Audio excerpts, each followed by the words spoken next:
Hello, mi pite ho avelin kahin lim ki novin hi channel tu chana hinto sot jing ho zo se ka YouTube in sumi te ho zo se na chung chu avel velin ki pa tho kahin sein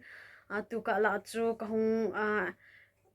hung regular zo po in video upload ti ho zong hi chi chu epi pen ham epi boina kanei ji ham ti chu tu na hi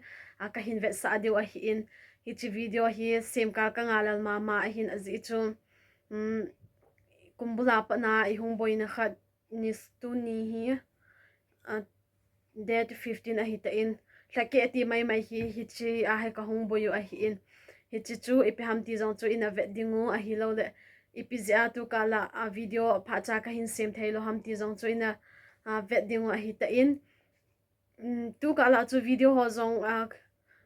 ka hin sem zo lo a hi lo le comment ho jong pha cha ka hin reply zo lo wanga chun ka kin chat khelin subscriber zong hi anakalin hi chi zi zong hin avelin ke pa thu ka hin sei kinin tu a hin ipi zia video kai khat lo ha ma hi lo le tu ni a video hin ki sim lo na hi ipi zi ham ti chana ve taute chi hi ta in tu ka la ka hong bo ka hin boi na video pha cha ka hin sem thailo na chu hi chi ho zi a hi in tu ni a video sem lo na pen zong hi chi a hi in chi alim vet le ni a thei hi sing tui tu da chain akal ata awang hi chi sanga hi them khat deep zep a hi in phone a hin them khat a bright zemin aban le pon vi ho zong chu tu ni video sim ka nga lal momong zi chu hi chu ki khui kilal momong chilai chi ho si zong hi khona ki hap a hi zi chen itun tun zong hi ana mama in to na ta gomin ka sei zewi tun zong hi thi hi le kon tan te ka ti leu zin zi chu khot khui a hi lo le hi tia khona thil ki ham ho hi tun na a hi lo le op na dip na ti ho khu atam na ke heno mama in hi chi hi a hi in thil dang ima zi zong cha hi po in ichi ho hi chi ke ho ko ma von hin ki order ho zo si a hi lo le von khui mi hi za la a ke ho ne hin chu su wa ke ho ko ma order na hin ki bol ho zo si na chung chi wa avelin ki pa thu ka hin sei kenin na ho zo si za la ke ho zong ka ma chal jing he ti chu ka hin sei a hi in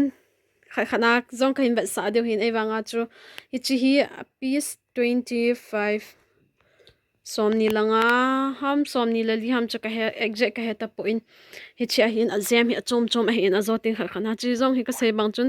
red zong hi them khat a bright zet min khana hin chong hi da green hi in khana wang cha concept boy to a hi ka hin va sa deu a hi tai thanu mum jing ilal na zo se mang jing cha hi camera ka hin kap thele ka hi alim aninga ka hin hap thele ka hin hap de hin ji cho cha hin a bright zemin cho zong hi pure black hi zana piti ham ka hi pure black hi za cha hin a black zo po hi ti ka koile a black ke na ya ka hin koile a black hi ne wanga black thing set a hi tu a kha khana kan va sa diu ta masapena dingin asan hi ana via hiti masanga chu abombo atam zo kana khui ziwa hin to a hi chasan pa asya chasan a hi in song khawang hi alinin ke adiwan cho upayum to lo hin cha hi in adial to pon ve kan ve sa adiu cha adial kan ke pe de cha adial zong hi ama ho size I khadung zuya ki khuizi a hi zin che keding awang chu lene hi jo hi tu chung ki khui ho hi atam zo extra large ngen a hi chia ki da tang ma adial khot thalu dan hi wa hamal zing alim mi ve zong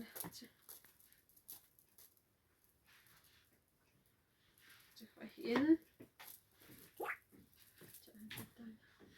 abana chu zo tin ki khlep do ke tan abana chu green hi nia au min chipa hi numai zam numai sapi khop zam a hi in che hi in anung lang zong him ve sa zivin itivin che anung lang che hi in anung lang hi khat ve iron ball ke ding a hi in anung lang angong chlai ti a khoi khoi ki bol ho khoi hi po mesina ki tan ho khoi hi po in che hi in chungan koi do tan anu ose me chana chu ka inu neo wal ve se abana deal chu ni chu ki tan hadam ki chi adial ta pun ve chu hin ve da tan ka ti chi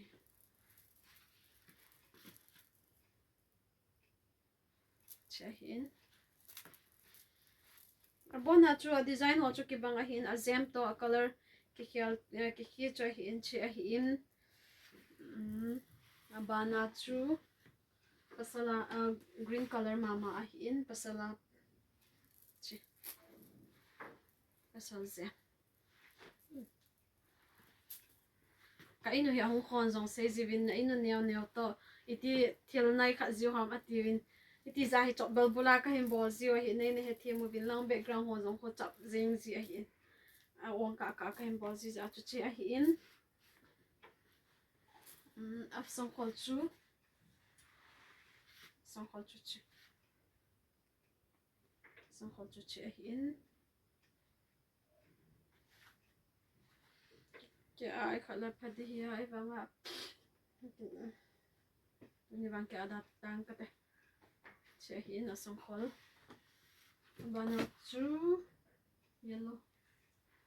pasal zema yellow che hi in channa che hi in yellow pasal zem chi adial to upon veg che hi in bana chu pasal zem mama an me ya chi pon ve ye ga tham thang in a venom yum khova hi le chi a hi in upon ve chu me ya chu chi a hi in aban adial chu adial chu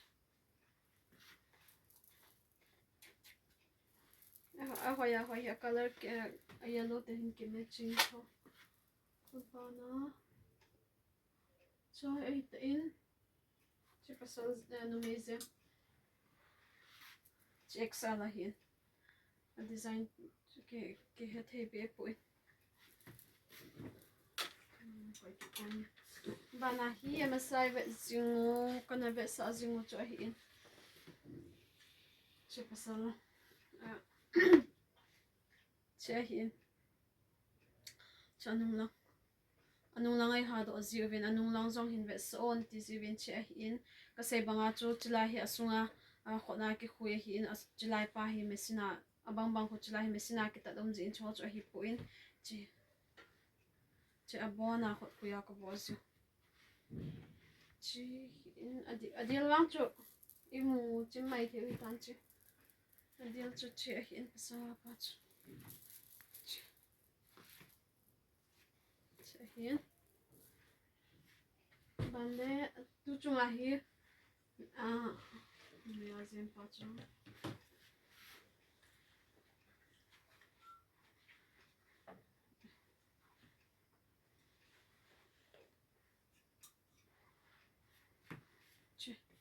chi zem hi zem tha hi in chi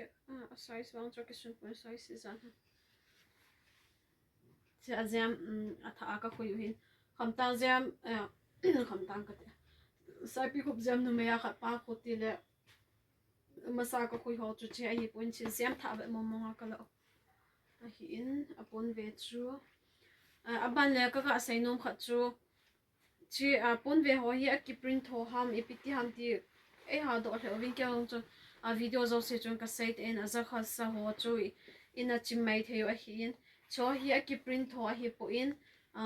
ki khong ho khu azem ho ki hap a he ti chu ka hin se hin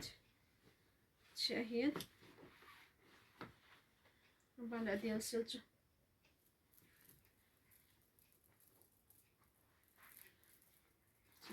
deal sil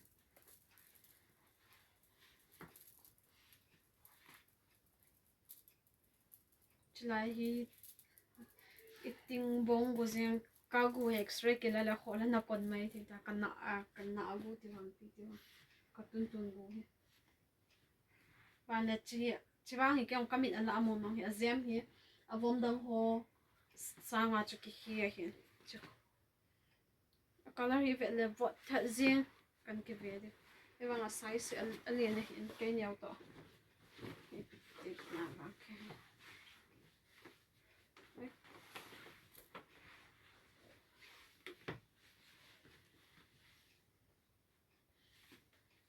da tang na hi khade chula hi de hi ai khat chu ka in ve sa no mai mai bo hi che dia sil fa zo gun thel zing he chawang hi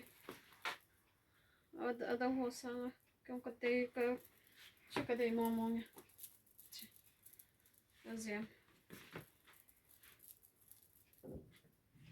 gun thel zing va i ve na hi la ki print ho to wang kilo ze he ti lim ho ai ve na hi zong le ai wanga chu azem hi aze ki khong tho ho hi in ki print ho hi po e ti chu kan se hin adang ho hi ki bang hiu ngen a hi ta in a size ho bo ki hi a color ki hi ti ho chu a hi ta in hi chi chu a hi in kumbula pa na ka boi now ai lo le episode video pha cha ka hin sem thei lo ham ti chu a hi in ka se bang chun chi zong hin me a pasala hi ti ho hi a hi in a bona hi a size se ki hi a hin cho hi XXL a hi in size extra large so a hi in aban le mi kha khani hin dong zi ovin a size hi fixa ham a hi lo le man a design tho hen lang ipizong le customize ke bol thayam itivin a size ho hi a fix a hi po in nang ma dei dung zuya nang man size na hin ke thona hele small na deyam medium na deyam large na deyam a hi lo le extra large ti na deyam nang ma size dung zuya cho abona ki khu na hi abona hui the he ti chu ka hin se a hi in ban le customize song in ki bol the hin azem cho he hin a design chi mong hi ti zong om pu in now ma in a design khialo hitin azem chu aban zong azem alin pa hi ha mute hi lo le hitin bol ti ti an hin ki sa yu zong le hi chui bol the he ti chu ka hin se hin ka sei bangin hi chu ho hi a ki print tho pa khu a hi pu in azem ta he ti chu ka hin se hi in hi chu hi tan tin tu ni a video ka hin sim lo na pen chu a video zong abula pa da chai chan hin ve pi ho so se chunga avialin ke pa thu ka hin sei kinin chule adi hi chi la ya volume ho si order hin bol ho zo si chunga avialin ke pa thu ka hin sei kinin von khui zong chu mi tam ta omin ai mo ho hi chu ho la chu ne hin ke ho ne hin hlen nuwa ne hin order ho ne hin ke bol zingu von ho ke ho ko man hin ke khui jing ho zi ovin avelin ke pa thu ka hin sein chukile ka se hai kha chu von hi muntina ka tholovin hoi langam hile gampa ma hile india khalam indian pam langa zong ka tholovin ban le chilaya ho zong hi Israel Israela zong izat ham khada umin an Israela kuki chate ho na ho zo si chunga zong velin ke pa thu ka hin sein mun gam thapita hi zong leo hen inam pono hin ngai sang wa hi ti hi izat pon ho hin ngai sang na ho sumle pai lu na hi lo a thot man ho tam hen lang a thot ho ha zong le zat pon hi lo le inam pono ngày lut na zala ngày sang na zala hi chu hon hin ki order hi kahin kipapi mama oveti chu kahin se in video chu kong holim so zep ten hi zong nei ne he thiam mobin lang tun a video kahin sem ne chan chu hi tan tin aban video lang ten ani ki moto ki taute